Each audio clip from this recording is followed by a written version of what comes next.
Today, we will be going over a couple things. I wanted to go over a winning mindset. I also think that it's a great time to talk about that one objection that we see all the time. Call me after the holidays. So we're going to talk about that first, and then we'll get into the winning mindset. Sign up for the weekly trainings. Get on my website, adambersan.com. Plug in your name and email address, and then that way you will be notified each week of the trainings that we're doing and the topics, what the topics are going to be on. So call me after the holidays. This is just something I actually, if you get on my website, adambersan.com, I actually wrote an article about this maybe 3 or 4 years ago. It's mainly just because to me, it's like so many people in this business, they have this excuse that December comes and they just can't work. And I just don't really feel like it should be that way. I've never had a bad December, but I've also never put those thoughts in my mind that it's going to be a slow month. So anyways, call me after the holidays, how to stay successful throughout the holiday season, because that's kind of where we're at. I mean, heck, we are about 3 weeks to Christmas already. Hard to believe.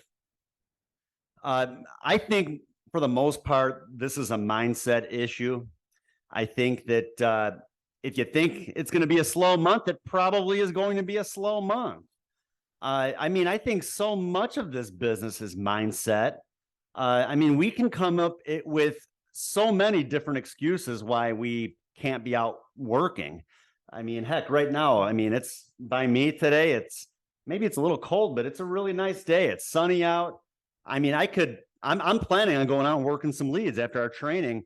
I could very well just say, you know what, it's way too nice out. People are probably going to be out running errands today because, you know, it's been kind of crappy out the last few days. Everyone's probably going to be out running errands or, you know, a day that it's snowing out. Well, I mean, people aren't going to want to be bothered on a day like today or when it's raining. I mean, honestly, those are great days to catch people at home. When it's snowing, when it's raining, people don't want to leave their houses. So that gives you a great reason to leave your house, to go visit with people, and you're probably going to catch a whole lot of people at home. But yeah, you know, like I said, I mean, there's so many excuses out there of why you can't be working. I think more people need to come up with excuses why they need to be working. So to me, call me after the holidays, and just the whole mindset that you can't be successful in December is garbage, honestly. I mean, I think that you can have a good month as long as you decide that you want to have a good month. I would not recommend changing your work habits. Continue doing things the way that you do them. The only thing I might change would be and keep ordering leads. And again, I think that's probably one of the most important parts of this whole thing. You got to be consistent with ordering leads. If you want to be a top producer, if you want to put up a lot of premium and make really good money, well, you just have to invest more in your business.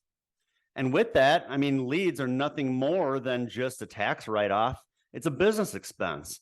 So, I mean, the more leads you purchase, well, the less you'll have to pay in for taxes, the more you'd be able to write off. So be consistent with your lead ordering and don't change that habit when December comes around, where we're at right now.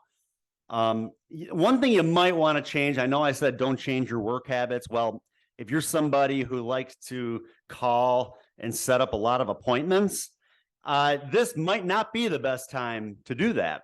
I personally feel like your best bet would be to take your leads and just go out and door knock them. I prefer door knocking anyways, the entire year. I just feel like a lot of times on the phone, and again, maybe it's just a mindset thing myself. I feel people are pre-programmed to just say no over the phone, that they always think it's a telemarketer calling them. They don't want to give you the time of day. They can screen their calls. If they don't recognize a number, they're not picking it up. I don't have that issue when I go out and just door knock the leads. So, but this time of year especially, If you are an appointment setter, you may have better luck just going out and door knocking. Or if you do call and you can't get anywhere with the people over the phone, or they give you the whole call me after the holidays excuse, well, I would probably show up at their house a couple days later. They're probably not even going to realize that you're the same person that they talked to over the phone. And I would just play dumb, show them the lead piece. I'm already here. It'll take 10 minutes. Can I come in? Now, it's also, I think December is a great time for policy reviews. So we're talking about people that you've already helped, people that you've already written policies on. And I think that, for one thing, I mean, I think you always need to go back at least once a year to visit with your clients. When you go back, not only will you have a possibility of maybe adding coverage for them, you don't know what's going on in the house when you get there. There could be relatives over. Maybe they remember that they had been meaning to call you, that maybe their son or daughter needs coverage, or another relative or friend. So it's always good to keep up with your clients. Don't treat your clients like they're just a number, and you don't want to just write that one piece of business and never talk to them ever again. Because if you do that, you're just setting yourself up for replacement. Keep yourself top of mind with your clients. And that way, if anybody else ever comes by their home, and it happens, I mean, even these direct mail lead pieces, people fill them out all the time, even if they already have coverage, even if they already like you and like doing business with you, there's still a possibility they might fill one of those lead cards out. And then you have to worry about another agent getting in that house and not only writing them new business, but possibly replacing your business. So keep up with your clients, build good relationships with them. And I mean, send out birthday cards, call them on their policy anniversary. If it's a husband and wife, it's not a bad idea to, when you're there initially, ask them when their anniversary is, their wedding anniversary. You can call them or shoot them an email or send them a card in the mail. I mean, those are just little things that can kind of separate you from the competition. And again, you know, like I said, by staying top of mind, if anybody else ever comes in that house or tries to get in that house, well, there's a real good chance your client's going to say, you know what? No, I already have something like that. I don't need your help. I already have my insurance man who is very good and I have a good relationship with, and he's the only person I want to do business with, he or she. So, but anyways, policy reviews, again, I think at the end of the year is a great time to do that. And what I recommend doing, first, you see on here this funeral cost inflation chart. We're going to get to that in a minute. I recommend throughout the year, save copies of all of your applications.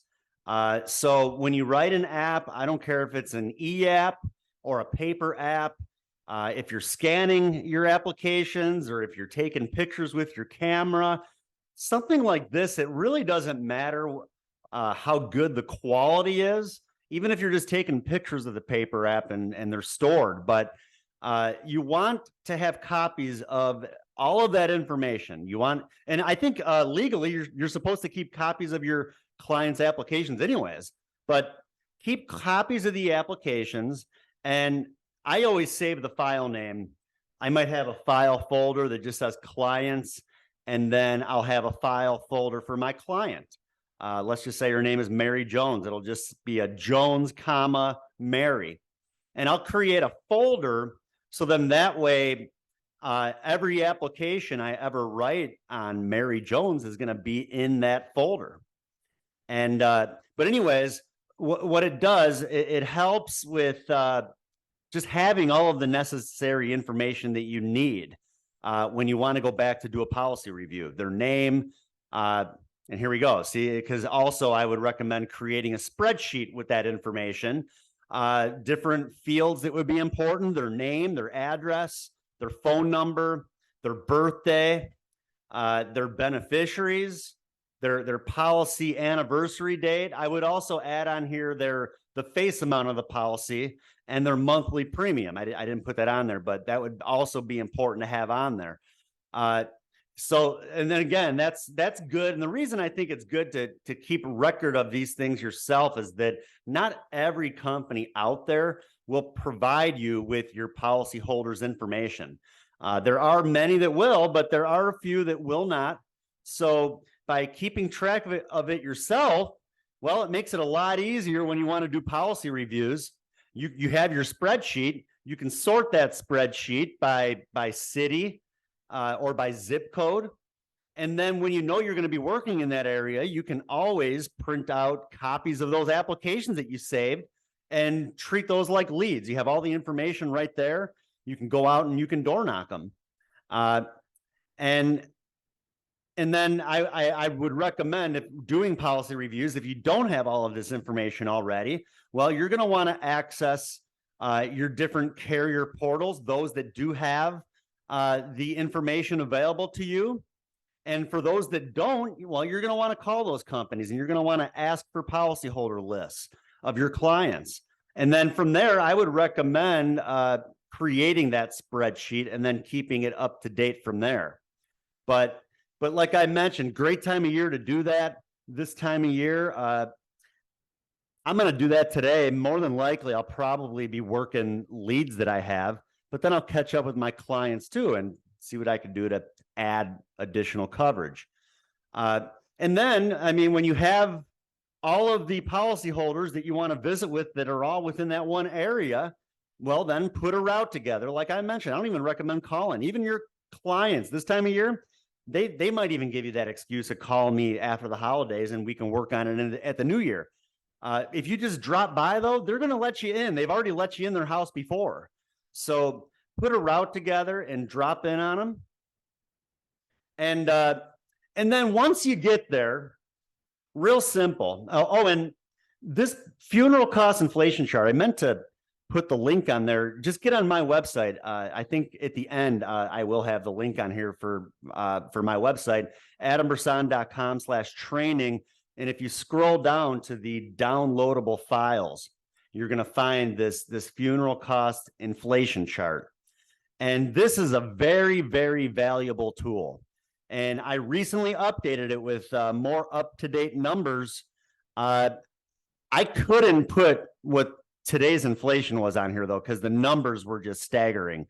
I'm hoping that inflation comes back down because it was just ridiculous to see at 8% inflation how much a funeral was going to cost even in 20 years. So I lowered it back down to the average inflation from the year 1972 to 2022 was 4.02%. And then I also did 6% inflation. So what you do, you show up at the client's house.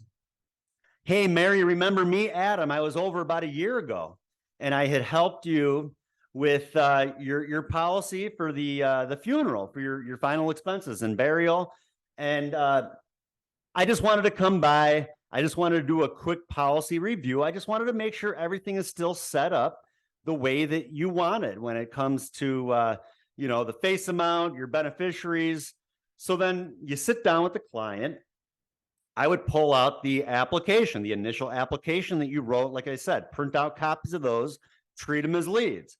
And then you can just kind of go through that information. Okay, Mary, so I see now you have down your daughter Jacqueline as your primary beneficiary. And then I see that if something were to happen to you and Jacqueline at the same time, then you have your son, Michael. Is that still how you want things set up? You still want them to be your two beneficiaries? And they'll either tell you yes or no. If they want to change it, well, then you can put together a change of beneficiary for them. And then from there, I will go over the face amount. So it looks like you have a $10,000 policy and you're paying $52.40 a month. And thank you so much. You've been very good about keeping up with this policy. I know this is important to you. I know that you want this to be there for your family when they need it. Now, Mary, I mean, I know right now you're 65 years old. I mean, you're in good health still. I mean, you look like you'll probably live to be at least 85, don't you think? More than likely, the client's going to say yes. So at that point, you want to pull out this funeral cost inflation chart. And again, you can download this on my website and print it out, or you could just load it on your tablet, on your iPad. Majority of my PDF files I have like right in the iBooks app on my iPad, and then you can just easy access to all of those things. But anyways, you could pull out the funeral cost inflation chart. And remember, she already told you that she feels like she's going to live another 20 years. So then you can say, okay, well, Mary, I know right now you have the $10,000 policy. And as you can see, that's even cutting it close. Right now, inflation's over 8%. So, I mean, average costs for funerals are over $10,000. But let's just see what's going to happen. You live another 20 years. I mean, look at in the year 2042. I mean, at just 4% inflation, you're looking at almost $25,000 to be buried. And then if inflation is at 6%, I mean, you are over $35,000. I mean, just unbelievable. And I'll even tell her, I mean, I've been doing this for 20 years, Mary. When I first started, people could get by for about $6,000 to be buried. And now, 20 years later, we're close to double that. So that's where I could definitely see that happening, where in 20 years, I mean, there's a real good chance with inflation that these numbers could be pretty accurate. So it's great that you have enough coverage for right now, but what happens when you live another 20 years? Your family's going to be put in a tough spot and you're going to need more coverage. So being that you're in good health right now, and I know that we can get you more coverage and you'd be covered with it right away, I see no reason why you would want to put this off. Let me put together a few different ideas for you of a couple different affordable options, and then we can kind of go from there.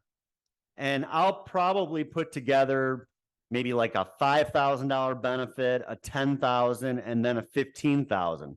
So, and then I will show her what her current premium is. I'll show her how much the additional coverage would be, and then I'll show her the total. So if she has 10,000 and she's paying $50 a month, I'll show her what the additional 5,000 will be, and then I'll show her that'll give you 15,000, and then this would be the grand total each month of how much you'd be paying. And then I'll show her the same with an additional 10,000, and that would give her 20,000. And then I'll show her what an additional 15,000 would be, which would give her 25,000. And then just like my other presentation, just simply ask her, I'll let you tell me what's affordable. Even if she only adds an additional 5,000 now, well, I'm planning on going back anyways next year to do this again.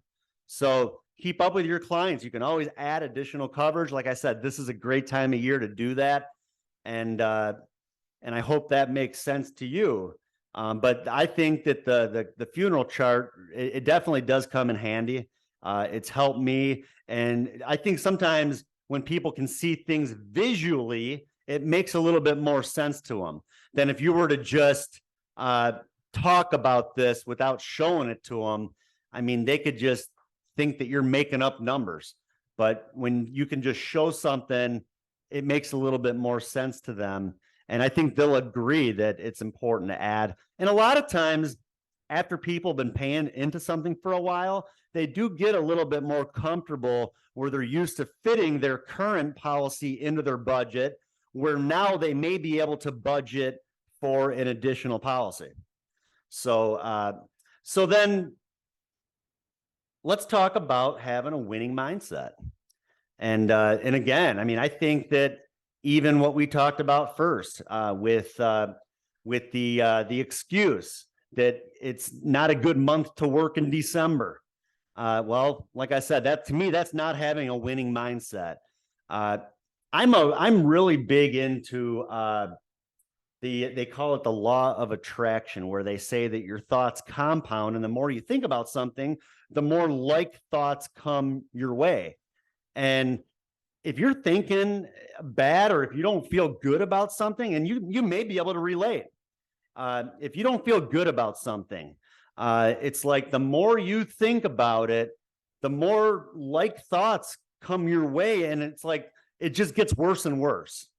And you need to figure out ways to kind of move your thought process away from that. So maybe there is something bothering you, and you just, like I said, the more you think about it, things just keep getting worse and worse. You got to figure out a way. And I think you can always have like different little triggers, ways to kind of get out of that mindset where you can maybe think about things that make you happy, to kind of turn your thoughts in a better direction. And then from there, focus on having that winning mentality, that winning mindset. I mean, I think the more you think about losing, the more you're going to continue to lose. Even like, I always think about football. And for those of you that watch football a lot, you may notice how a lot of times when a team is winning, I mean, they could have a pretty strong lead. Let's just say they're up 35-14. And a lot of times when teams take a big lead like that, they change their focus and they start to focus on not losing instead of focusing on continuing to win. And what they do is usually they put their defense even into like a prevent defense. And I mean, it seems like every time I watch a game and you know that the team put their defense into prevent, it's like the other team just drives the ball right down the field and scores. And so I always say that not only don't focus on losing, don't focus on not losing, because then that's all you're doing is you're dropping back into prevent defense and you're going to start to lose. You always got to keep that winning mentality, that winning mindset. You got to have zero self-doubt. You can't think that you're going to fail. You got to know going in that you're going to win, and you have to be confident in the decisions that you make. The thought of losing never even crosses your mind. And it's not a matter of if you will win, it's a matter of when you'll win. And like I said, you just got to kind of keep that focus, even if you're having a bad day out in the field, you can't let it get to you. You got to move on. You got to remember that there's people out there that want your help. So if people keep rejecting you, you can't get in that mindset of, oh man, you know, that's just a bad day and I sure hope tomorrow is going to be better. Because if you think about that, then even the next day, you're just thinking about that bad day that you had the day before. You just got to kind of brush it off and move on. And remember that people are sending these lead cards in for a reason, and they want to see you. They want to talk to you. And there's plenty of people out there that want your help. So you just got to have that mindset. And that's kind of how it relates to our career. I mean, we need to be willing to take risks. I mean, I just took a huge risk. I mean, I could be safe. I could be secure. I could just continue the path that I was on. But I decided that it was time to just take a risk. You got to have that mindset of that you're going to win, and that losing isn't even in the equation. Now, when it comes to leads, we can't worry about the money we're spending on leads. We got to focus on our return on the investment. I mean, you may spend $800 a week for 20 direct mail leads right now. I know direct mail leads aren't cheap, but I mean, heck, all it's going to take is like what, maybe 1 to 2 sales to pay off those leads. And you're probably going to make at least another 3 to 4 sales off of those leads. That's your return on your investment. I mean, you maybe spent $800, but I mean, heck, if you're going to make $3,000 and net $2,200, that's a pretty good investment in my opinion. And of course, you want to get the most out of those leads. And what I mean by that, you know, not only working the leads, but getting referrals. I think referrals are so important these days when the cost of leads are so high. And that's how you're going to get the most out of your leads. That's what's going to make up for those people that reject you, that don't want to visit with you, that maybe filled out a card and now they tell you that they're not interested. So, but those referrals are going to make up for that. So, but like I said, focus on that. I mean, that's how you add to that return on the investment. And that's how really, I mean, there's no reason you shouldn't be able to write at least 4,000 to 5,000, even off of 20 leads every week. You're not going to do that off of 20 leads most of the time, but if you get those referrals, there's a good chance that you'll be able to. And by taking risks and focusing on winning, you're going to pile up more wins, and you're going to earn an income larger than you could have ever imagined. So you just got, like I said, you just got to keep that focus, keep that mindset. This month, it can be a very good month. I mean, it's amazing. I talked about this on a podcast I did last week. I talked about this, how it seems like the beginning of the year, even December and into the beginning of the year, numbers are always down when I'm running numbers for the agency. I mean, I was working with over 1,000 agents, so I would run the numbers and I would just see that, yeah, December and even into even into January, usually the first couple of weeks are a little slow. It doesn't have to be. It's just that too many people have that mindset that it's not going to be a good month, that it's going to be slow, that people aren't going to want to see you, or they're not going to want to visit with you. We're dealing with people on a regular basis that are on a fixed income. They are living paycheck to paycheck, just based off of what they're receiving from Social Security each month. They don't have a ton of money laying around to be buying a bunch of Christmas presents. Unfortunately, that's the truth. More than likely, their lifestyle is not changing in December, and they're living the same way they've lived the rest of the year. So you can't change that mindset in December and decide it's time to take off and not work. Go out and work. Don't think about it. I mean, I've worked the day after Thanksgiving on what do they call it? Black Friday, when everybody's out shopping. I've worked on Black Friday. I mean, I've worked on New Year's Eve, even New Year's Day. And again, it's like you got to do what's ever necessary to succeed. And this is not a 9-to-5 job. If you treat it like a 9-to-5 job, you're going to fail. We got to do whatever we can to get in front of the people that are requesting information. And there's people that we can't visit with between the hours of 9 and 5. There's people that are still working during the day that we have to catch after 5 o'clock. There's people that are working that the only time we're going to be able to reach them is on a Saturday. There's people that even on a Sunday that, and you know what? Sundays are great days to go out and work leads. And again, it's a mindset thing. If you think that people aren't going to want to be bothered on Sundays, they're not going to want to be bothered on Sundays. You could go out on a Sunday afternoon and you're going to catch people when they got home from church.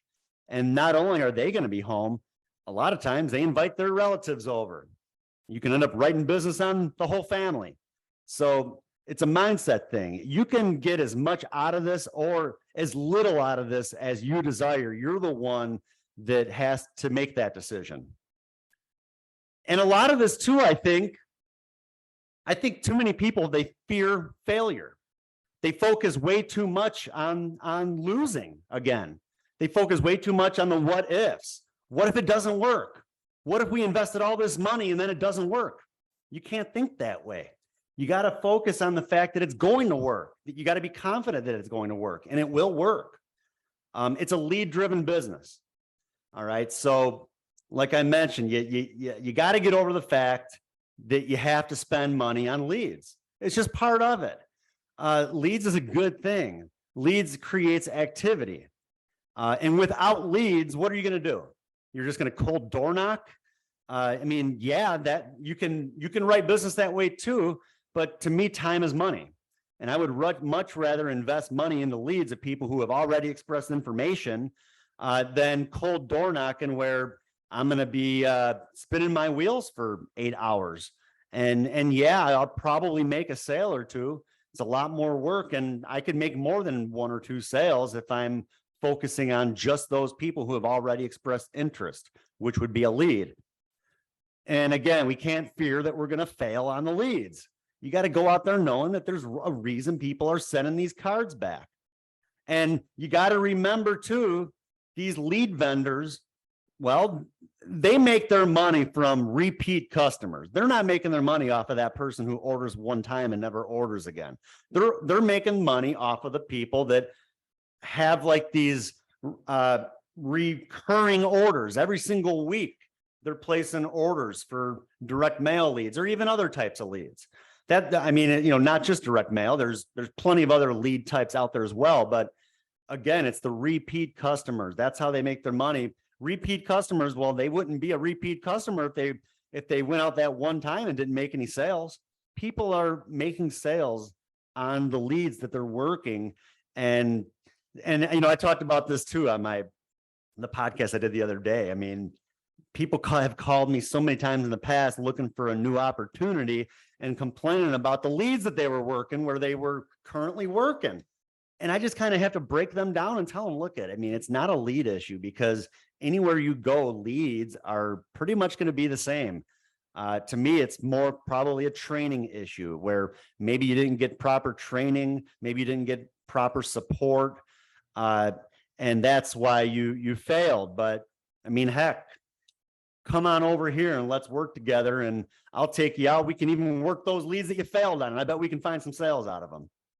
And just remember, a lead's nothing more than someone who has expressed some sort of interest. It's not a guaranteed sale. So you can't go in thinking that you're going to close 20 out of 20, because that's just not realistic. It's not a guaranteed sale, but a lead is a reason that we don't have to cold door knock. Like I mentioned, it puts you in front of people who have already expressed some sort of interest, and it's a time saver. We should be able to close 20 to 25% of our leads. If you're currently working leads, and to me, I would say that's direct mail. Maybe other leads out there, maybe the closing won't be as good. But if you're working direct mail leads currently and you're not closing 20 to 25%, let's get together and talk about it and figure out what you're doing that your closing percentages are a little bit less, because I think that they should be at least 20 to 25%. Remember, the good days are going to make up for the bad. You just got to, like I mentioned, you got to brush off those bad days. You can't let it get to you. I mean, I've taken out agents before for training where I'll go out and write 5,000 in premium in one day. And that's not every day. I wish every day was like that when I go out.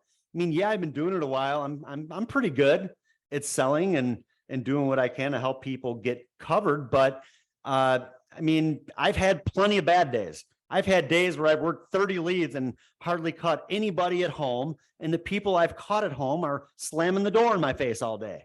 It happens. But I mean, I've taken out agents and had really good days, and then they go out and they struggle. And then they're sitting around wondering, well, what was he doing? How come he was doing so good? And I'm just having a tough time over here. And again, I just think a lot of it's repetition. The longer you do it, the better you're going to get at it. You just got to remember that this is a marathon. It's not a sprint, and nothing happens overnight. But the longer you do it, the better you're going to get at it. And self-evaluation, I think, is so important. So when you fail on the lead, get back to your car, think about what happened. Think about what you could have done differently. That's a great time to call your mentor, call whoever you're working with whose job is to be helping you and supporting you. And if you call them and they're not very supportive, or they don't really know what they could have done differently, well, maybe you need a new mentor. But again, that's how you're going to get better, by self-evaluation and by just kind of figuring this out, what's worked for you, what hasn't, and getting with those leaders that can help you get better. And just getting used to getting rejected. You got to be able to get used to that and brush it off. It's part of the business. I mean, you got to remember, when someone rejects you, remember that that's their loss. It's not yours. You're just there to help them. And if they don't want your help, well, then that's their problem. Move on to someone that wants your help and forget about it. And don't think about the money that you're spending on the leads. Don't think, oh God, I just spent $40 on that lead and they just slammed the door in my face. You can't think that way. You know what I do? I rip the lead up into 1,000 pieces and I'll throw it up in the air like confetti, because that makes me feel better. So little things like that. You just got to brush it off and move on. And you could always call that person. You could call that person a few days later after you door knocked them. They're not even, if they answer, you could try to set up an appointment. Or if you still can't get anywhere with them, there's plenty of telesales options out there. You could just try to sell them over the phone. But always be laid back. Especially the final expense business. I think you got to be a little bit more laid back. You got to be assumptive. You got to be positive, and you got to show that you care. You need your client to realize that you actually do care, that you're not just there to make a sale, that you want to make sure that they're taken care of. And I think the longer you do this too, you'll begin to become more passionate about the business. You'll see how important this is when one of your clients passes away and when that family needs you. So again, do what you can to help your client, let them know that you will be there for their families when that time comes, and sell that value proposition too. And I think they'll really appreciate that. And just do whatever it takes to get in touch with your leads. I mentioned I like door knocking them. Even if you're calling your leads, well, that's fine. But 2 days later, show up.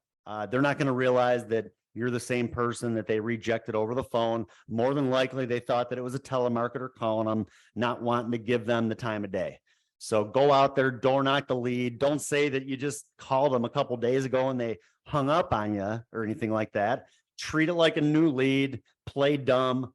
And it's so funny. People that, in my experience, that have been mean and nasty over the phone, I could show up, I can show them that lead card. They might be the nicest person in the world and let me in and I'll make a sale. Or they might be mean and nasty too, but I mean, it's better. At least it gives me another chance. And remember, if you're paying for a lead, especially these direct mail leads that are $40 a piece, if they hang up on me, you know what? That's not enough. They're going to have to tell me no to my face too, because I want to get as much out of that lead as necessary. And set goals and reward yourself. This is a fun business. Make it fun. You can set production goals. You can set financial goals. I mean, you can set goals of if you hit a certain number by Friday, you'll reward yourself by taking off on the weekend. I mean, heck, you could hit the goal by Thursday and even reward yourself with a couple days off if you really want to. And any other goals that you have, let me know. I mean, I can help you put together a plan too for next year and figure out how much money you want to make. And we can figure out based on the where you want to go financially, how many leads are you going to have to order? How many sales are you going to have to make every week? What's your closing percentage right now?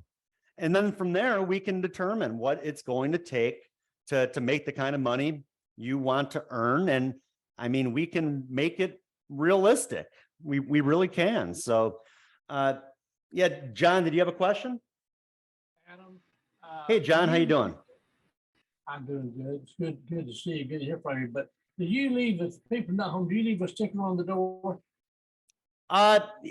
Yeah, I use those delivery notices. Right. And now the delivery notice I use, I treat it like a tool. So I'll put my whole thing is this is just a game. So you put the delivery notice on the door.